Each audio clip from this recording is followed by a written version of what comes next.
7.6 is going to be about Kepler's law.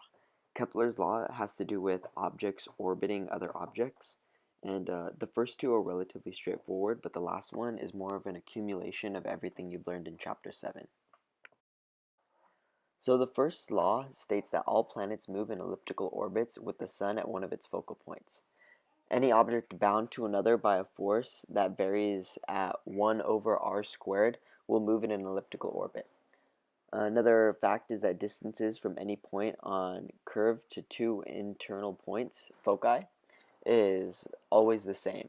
And finally, semi-major axis is 1/2 the length of line across the ellipse and contains both foci. So here's a visual representation of Law 1. Remember that points P plus Q is the same on any point on the ellipse. Law 2 is also pretty straightforward. It states that a line drawn from the Sun to any planet sweeps out equal areas in equal time intervals. So in this visual representation of Law 2, you can see that the area of AB and the area of CD is going to equal each other. So finally to Law 3. This one's a little more complicated, so make sure you follow along.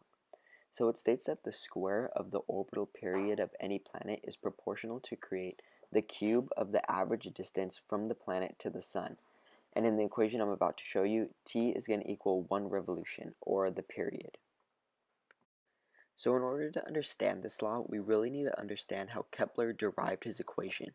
His equation is seen in the top left-hand corner, which is t squared equals 4 pi squared over g times big M times r cubed. So first let's understand the graph that's on the right. So the large M is going to be the mass that's being orbited around, and the little m is the object that's doing the orbiting. So there's a radius between the big M and the little m, and we're going to need that in our equation. And we need to also understand that the centripetal force that's causing the little m to orbit is gravity. So the next thing we need to understand is right underneath the equation, it's written omega equals angular velocity. We have to remember that the little m has an angular velocity because it's constantly changing direction, moving around the big M. So omega, which is the thing that looks like a W, if you didn't know. And so we have that. And then we also need to understand that the little m has a centripetal acceleration, and that equals omega squared times r. But a problem is omega is an angular unit, so we need to use the conversions that I have written in the bottom right, and we're going to use the middle one and get omega to equal v over r.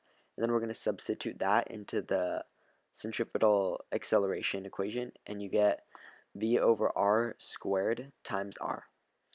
So now that we know that the centripetal force is the force of gravity, we could set that equal to ma, but we have to remember that a is centripetal. So we could substitute our centripetal acceleration with v squared over r because the r's cancel out. So now we have fg equals m times v squared over r. But now we have to remember that velocity is the change in position over the change in time.